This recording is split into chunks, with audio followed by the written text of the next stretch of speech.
बहुत समय पहले की बात है। एक बड़े जंगल में एक हिरन और एक कौवा रहते थे। दोनों अच्छे दोस्त थे। हर सुबह हिरन जंगल में घास चरने जाता और कौवा ऊंची शाखाओं में उससे देखता।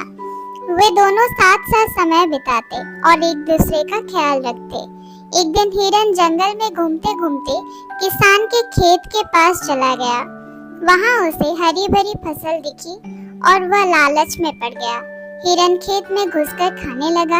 तभी किसान आया और उसने खेत में जाल बिछा दिया। अगले दिन हिरन फिर उसी खेत में पहुंचा और इस बार जाल में फंस गया। हिरन घबराकर चिल्लाने लगा, बचाओ, कोई मुझे बचाओ। यह आवाज सुनकर उसका दोस्त कौवा उड़कर वहां पहुंचा। उसने देखा कि हिरन फंसा हुआ है। कौवे ने तुरंत अपनी चोंच से जाल काटना शुरू किया।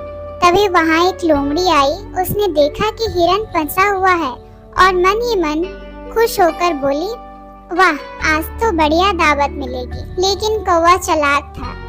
उसने तुरंत योजना बनाई। उसने हिरन से कहा, तुम बेहोश होने का नाटक करो थोड़ी देर के लिए। हिरन जमीन पर लेट गया और सांस रोककर बिल्कुल स्थिर हो गया। लोमड़ी पास आई और बोली, लगता है ये तो मर गया है, अब तो मजे से खा सकती हूँ। जैसे ही लोमड़ी नजदीक पहुंची, हिरन अचानक उठकर जोर से भागा। कौवा आसमान में उड़ गया। लोमड़ी हैरान रह गई और उसका सारा सपना टूट गया। हिरन ने कौवे से कहा, सच्चा दोस्त वही होते हैं जो मुश्किल समय में काम आते हैं। तुम्हारी मदद के बिना मैं बच नहीं पाता। कौवा मुस्कुराया और बोला, दोस्ती का असली मतलब ही है एक दूसरे की रक्षा करना।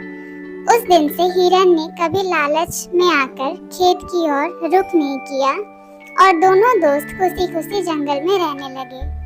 कहानी से सीख, सच्चा दोस्त वही है जो मुश्किल समय में आपका साथ दे।